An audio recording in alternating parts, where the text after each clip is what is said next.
Hi friends, நீங்கள் ஒரு plant லவராக இருக்கீங்களா? எவ்வளோ டைம் இந்த செவ்வந்தி செடியை வாங்கி வாங்கி வச்சாலும் இது காஞ்சி காஞ்சி போயிடுது. பார்க்க ரொம்ப பியூட்டிஃபுல்லான கலர்ஸில் இருக்குது. பட் நம்ம வாங்கி வளர்க்குறப்போ இதை சக்ஸஸ் பண்ண முடியலன்னு சொல்லி கஷ்டப்படுறீங்களா? உங்களுக்காக தான் இந்த ஒரு வீடியோ. ஸோ இன்றைக்கி நேச்சர் இன்ஸ்பயர்ட் லிவிங் சேனலில் நம்ம சாமந்தி செடி வளர்ப்பு ரகசியங்களை பற்றி தான் பார்க்க போகிறோம். வாங்க நம்ம வீடியோக்குள்ளே போகலாம். நம்ம இந்த சாமந்தி செடியோட இங்கிலீஷ் நேம் பார்க்கலாம். இதோட இங்கிலீஷில் இதை கிரைசாந்தமம்னு சொல்கிறோம்.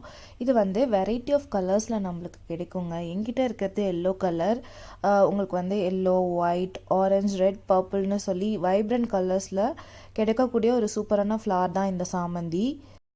சாமந்தி செடியை நம்ம எப்படி வளர்க்கலாம், இதை கட்டிங்ஸ் மூலிமா வளர்க்கலாமா இல்லை எப்படின்னு கேட்டிங்கன்னா அந்த கஷ்டமே தேவையில்லைங்க. ஆக்சுவலாக இந்த சாமந்தி செடிக்கு ஒரு ஸ்பெஷாலிட்டி இருக்குது. வாழை மரத்தில் எப்படி அதோட பக்க கண்ணுகள் வந்துட்டே இருக்கோ அது மாதிரி இந்த சாமந்தி செடியும் பார்த்திங்கன்னா ஒரு பெரனியல் வெரைட்டி தான். இது மோர் தென் 1 or 2 இயர்ஸ் ஒரு செடி இருக்கும். அதுக்கப்புறம் பார்த்திங்கன்னா இந்த சாமந்தி செடி ஒன்ஸ் பூத்து முடிச்ச அப்புறம் இங்கே பாருங்கள், கீழே அதோட அடியிலேருந்து வேறு புது செடி வருது பாருங்கள். தன்னாலே புது செடி இது போல் உருவாகி வரும். ஸோ இந்த புது செடியை நம்ம வளர்த்துக்கிட்டு அந்த மெயின் செடி ஒரு 1 year 2 year ஆயிடுச்சு, பூக்கள் கொடுத்து முடிச்சிருச்சுன்னா அதை எடுத்து போட்டுட்டு இந்த புதுசாக வரக்கூடிய செடியை நம்ம வளர்த்துக்கலாம். ஸோ இது ஆட்டோமேட்டடாகவே நமக்கு நியூ பிளான்ஸ் வர ஆரம்பிச்சிடும். இதுக்கு நம்ம கட்டிங்ஸ் எடுத்து வைக்கணும்னு அவசியம் இல்லை. ஆனால் நீங்கள் கட்டிங்ஸ் எடுத்து வச்சாலும் இந்த செடி நல்லா வளரும். அடுத்து இதுக்கு தேவையான மண்கலவை பார்த்திங்கன்னா சாதாரணமாக நம்ம வீட்டில் செய்யக்கூடிய மண்கலவையே போதுமானது. 1 பங்கு மணல் இல்லாட்டி கொக்கோபெட், 1 பங்கு தோட்டத்து மண் இல்லை செம்மண், 1 பங்கு தொழு உரம் போட்டு நம்ம வச்சோம்னாலே ரொம்ப நல்லா செடி வளரும். அப்படி இல்லாட்டி நம்ம எல்லா செடிகளுக்குமே சூப்பரான சாயில் மிக்ஸ் நம்ம சேனலில் போட்டிருக்கோம். அந்த சாயில் மிக்ஸில் வச்சாலும் நம்மளுக்கு இந்த செடி சூப்பராக வளரும். அடுத்து இதோட மொட்டுக்கள் பார்த்திங்கன்னா இந்த மாதிரி தனித்தனியாகவும் வரும், பஞ்சஸாக வரும். இதோட பூக்கள் பார்த்திங்கன்னா பூத்து மோர் தென் 2 weeks வரைக்குமே ஃப்ரெஷ்ஷாகவே இருக்கும் செடியில் இருக்கப்போ. இதை நம்ம கட் ஃப்ளவர்ஸாகவும் யூஸ் பண்ணிக்கலாம். பூஜைக்கும் இதோட ஃப்ளவர்ஸ் ரொம்ப வாஸ்ட்டாக யூஸ் பண்ணிகிட்ருக்காங்க. செடிக்கு வெல் ட்ரைன்டு சாயில் தேவைப்படுது. வெல் ட்ரைன்டுனா நம்ம தண்ணி ஊற்றுனா அப்படியே தேங்கி நிற்கக்கூடாதுங்க, உடனே கீழே போயிடணும். அந்த மாதிரி நம்ம சாயில் இருக்கணும். அதே மாதிரி ட்ரைனேஜ் ஹோல்ஸ் எல்லாம் ப்ராப்பராக கொடுத்து நீங்கள் வச்சிங்கன்னா இந்த செடி சூப்பராக வளரும். அடுத்து இந்த பிளான்ட்டோட ஹார்டினஸ் பற்றி பார்க்கலாம். இந்த பிளான்ட் கொஞ்சம் நல்ல குளிர் பகுதிகளில் நல்லாவே வளருங்க. அந்த மாதிரி குளிர் பிரதேசங்களில் இது ஒரு ஹார்டியான பிளான்ட். இப்போது சென்னை, வேலூர்லலாம் பார்த்திங்கன்னா இது ஹார்டி பிளான்ட்னு சொல்ல முடியாது. இதுக்கு நம்ம கொஞ்சம் எக்ஸ்ட்ரா கேர் கொடுக்க வேண்டியதாக இருக்கும்.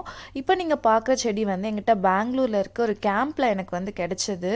ஸோ இதுக்கு நான் பெருசாக எந்த ஒரு கேருமே கொடுக்கறதில்ல. பட் ரொம்ப நல்லா தான் வளர்ந்துருக்கு, நிறைய பூக்கள் வச்சுருக்கு. பட் வேலூரில் நான் நிறைய டைம்ஸ் ட்ரை பண்ணியிருக்கேன். எனக்கு ஒரு டைம் கூட இந்த சாமந்தி மட்டும் சக்ஸஸ்ஃபுல்லாக வளர்ந்ததே கிடையாது. ஸோ நீங்கள் சென்னை, வேலூர் அந்த மாதிரி ஹாட்டி ரீஜன்ஸில் இருக்கீங்கன்னா இது ஒரு நிழல் பாங்கான இடத்துல வைங்க. கொஞ்சம் தண்ணீர் கரெக்டான அளவுக்கு கொடுத்தீங்கன்னா ஒரு எக்ஸ்ட்ரா கேர் நம்ம போட வேண்டியதாக இருக்கும் இதை வளர்க்குறதுக்கு. பட் இதுவே நம்ம கொஞ்சம் இதுக்கு ஆப்டான கிளைமேட்டில் வைக்கிறப்போ இது ரொம்பவே ஒரு ஹார்டியான பிளான்ட். அடுத்து இந்த செடியை நம்ம பாட்டில் வச்சு வளர்க்கலாமா இல்லை தரையில் வச்சு வளர்க்கலாமான்னு சொல்லி ஒரு கேள்வி வரும். இது உங்களோட கன்வீனியன்ஸ்க்கு ஏற்ற மாதிரி நீங்கள் எப்படி வேணால் வளர்த்துக்கலாம். இது ஒரு பயிர் செய்யக்கூடிய ஒரு பூச்செடி. யூஸ்வலாக இதை ஏக்கர் கணக்கில் நல்லா ஓப்பன் கிரவுண்டில் தான் வளர்ப்பாங்க. நீங்கள் உங்கள் வீட்டில் ஓப்பன் ஸ்பேஸ் இருக்குது, கீழே மண்ணில் இடம் இருக்குன்னா நீங்கள் கீழே வச்சுக்கலாம். ஏன்னா இது படர்ந்து வரும். நான் ஏற்கனவே சொன்ன மாதிரி அடியிலேருந்து பக்க செடிகள் இருக்கும் பக்கத்தில். ஸோ கீழே வைக்கும்போது நல்லா படர்ந்து நல்லா அழகாக வளரும். தொட்டியில் வச்சாலும் நல்லா தான் வளருங்க. பட் அதுக்கு ஏற்ற மாதிரி நம்ம பாட் சைஸ் கரெக்டாக கொடுத்துக்கணும். இதுக்கு ஒரு 10 to 12 inch சைஸ் பாட் ரொம்பவே ஆப்டாக இருக்கும். அப்படி இல்லாட்டி இந்த ரெக்டாங்குலர் ஷேப்பில் நல்லா ப்ராடாக இருக்கக்கூடிய பாட்ஸ் கூட இதுக்கு செலக்ட் பண்ணிக்கலாம். ரொம்ப நல்லா வளரும், ஏன்னா படர்ந்து போகிறதுக்கு வசதி. அடுத்து இந்த பிளான்ட்டோட வாட்டரிங் ரெக்குவயர்மெண்ட்ஸ் பற்றி சொல்லிடுறேன். இதுக்கு ரொம்பலாம் வாட்டர் தேவைப்படாதுங்க. சாயில் ரொம்ப ட்ரையாக இருக்க மட்டும் நம்ம வாட்டர் கொடுத்தா போதும். இதில் எப்பயுமே ஈரப்பதம் இருந்துகிட்டே இருக்கணும்னு அவசியம் இல்லை. நம்ம ஒன்ஸ் வாட்டர் பண்ணிட்டோம்னா அடுத்து அந்த மண் மேல் மண் காஞ்சி வரப்போ நெக்ஸ்ட்டு வாட்டர் பண்ணால் போதும். அடுத்து சூப்பராக மொட்டுக்கள் வச்சு நிறைய பூக்கள் பூக்கிறதுக்கு ஒரு 2 டிப்ஸ் சொல்ல போகிறேன். இதுக்கு ஃபர்ஸ்ட் என்ன ஃபர்டிலைசர் கொடுக்கலான்னு சொல்லி பார்த்தோன்னா இதுக்கு ஃப்ளவரிங் பிளான்ட்ஸ்க்கு கொடுக்கக்கூடிய எல்லா ஃபர்டிலைசருமே ரொம்பவே ஆப்டாக இருக்கும். நம்ம எதை வேணால் யூஸ் பண்ணிக்கலாம். ஸ்பெசிஃபிக்காக இந்த செடிக்காக ஃபர்டிலைசர்னு சொல்லி ஸ்பெஷலாக நம்ம எதுவுமே இன்வெஸ்ட் பண்ணணும்னு அவசியம் கிடையாது. நீங்கள் வந்து டிஏபி, என்பிகே இந்த மாதிரி இன்ஆர்கானிக்கில் ஈஸியாக அவைலபிளாக இருக்கக்கூடிய ஃபர்டிலைசர் கொடுக்கலாம். ஆர்கானிக்கில் பார்த்திங்கன்னா இந்த மண்புழு உரம் இதெல்லாம் வந்து நம்ம கொடுக்குறப்போ நல்லாவே பூக்கள் பூக்கும். சீவிட் கிரானியூல்ஸும் நம்ம கொடுக்கலாம். யூஸ்வலாக நான் வந்து எல்லா பிளான்ட்ஸ்க்குமே வந்து ஒரு 4-5 டிஏபி போட்டு விட்டாலே போதும், என்னோடய பிளான்ட்ஸ் நல்லா ஃப்ளரிஷ் ஆகிடும். ஸோ அந்த சீப் அண்ட் பெஸ்ட்டாக நான் அந்த ஃபர்டிலைசர் தான் வந்து யூஸ் பண்ணிகிட்ருக்கேன். அடுத்து வந்து இந்த செடியில் என்ன மாதிரியான டிசீஸ் எல்லாம் வரும்னு பார்க்கலாம். ரோஜா செடியில் வரக்கூடிய துருநோய், இலை சுருட்டல் நோய், அதுக்கப்புறம் ஃபங்கல் டிசீஸ் எல்லாமே இதில் வரும். ஸோ இதை நம்ம ப்ரிவெண்ட் பண்ணணுன்னா நம்ம ஃப்ரீக்வெண்ட்டாக வந்து மந்த்லி ஒன்ஸ் ஆச்சும் வந்து வேப்பெண்ணெயை வந்து தண்ணியில் மிக்ஸ் பண்ணி நம்ம ஸ்ப்ரே பண்ணிட்டு வந்தோம்னா நல்லாவே வந்து இதுக்கு ரிசல்ட்ஸ் இருக்கும். ஸோ வேப்பெண்ணெய் நீங்கள் கொடுக்கலாம். அப்படி இல்லைன்னா நீங்கள் வந்து வேறு ஏதாச்சும் கெமிக்கல் பெஸ்டிசைட்ஸ் கூட கொடுக்கலாம், ஒன்றும் தப்பு கிடையாது. ஹெல்த்தி பிளான்ட் க்ரோத்துக்கு வந்து நம்ம அவசியம் மந்த்லி ஒன்ஸ் வந்து இந்த செடிக்கு பெஸ்டிசைட் கொடுக்கணும். அடுத்து இன்னொரு பிரச்சனை என்னன்னு பார்த்தீங்கன்னா, சில நேரங்களில் இந்த செடியோட இலைகள் பார்த்தீங்கன்னா ஒரு மாதிரி ப்ரௌன் ஆகிடும், இல்லை எல்லோ ஆகிடும். இலையில் நுனிகள்லாம் ஆகும். ஃபஸ்ட்டு அதை கவனிக்காமல் விட்டோம்னா ஃபுல்லாக அது வந்து எல்லோ ஆர் ப்ரௌனாக டேர்ன் ஆகிடும். அந்த மாதிரி டைமில் அந்த லீவ்ஸை எடுத்து நம்ம தோட்டத்துலேருந்து தூரமாக எடுத்து டிஸ்கார்ட் பண்ணிடணும். தாக்குதல்னால செடிக்கு வந்து பெருசாக ஒரு பாதிப்பும் இருக்காது.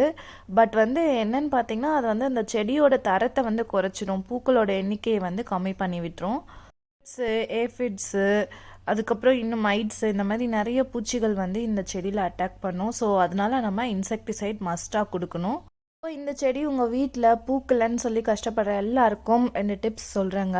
நீங்கள் வெயில் பிரதேசத்தில் இருக்கீங்கன்னா தயவு செஞ்சு இந்த செடியை வந்து கொஞ்சம் ஒரு குளுன்னு இருக்க இடத்துக்கு கீழே வைங்க, ஒரு டேங்க்கு கீழே அந்த மாதிரி வைங்க. கொஞ்சம் சில்லுன்னு இருக்கணும் இந்த செடி வைக்கிற ஏரியா வந்து, கொஞ்சம் நிழல் பாங்கான ஏரியாவில் வச்சிங்கன்னா இதுக்கு ரொம்ப ஆப்டாக இருக்கும். அடுத்து பார்த்தீங்கன்னா இந்த செடியை வந்து நீங்கள் வரக்கூடிய பட்ஸை வந்து கொஞ்சம் டிஸ்பட்டிங் பண்ணி விடுங்க. அதாவது இப்போ மொட்டுக்கள் வருதுன்னா அதை வந்து ஃபஸ்ட்டு நீங்கள் கட் பண்ணி விட்டுட்டிங்கன்னா மொட்டாக இருக்கும் போதே பூக்க விடாமல் அடுத்து வரக்கூடிய மொட்டுக்கள் வந்து இன்னும் ஹெல்த்தியாக, இன்னும் பஞ்சஸாக உங்களுக்கு சூப்பராக பூக்கள் பூக்கும். ஹோப் இன்னைக்கு இந்த வீடியோவில் நான் உங்களுக்கு செவ்வந்தி செடி வளர்ப்பை பற்றி சொன்ன டிப்ஸ் எல்லாமே ரொம்ப யூஸ்ஃபுல்லாக இருக்கும்னு நம்புகிறேன். இந்த டிப்ஸை வச்சு உங்கள் வீட்லேயும் இந்த செடியை அழகாக வளர்த்துட்டு கமெண்ட்ஸில் உங்கள் ஃபீட்பேக்கை சொல்லுங்கள். அடுத்து நான் உங்களை வந்து ஒரு சூப்பரான வீடியோவில் பார்க்குறேன். பாய், see you soon.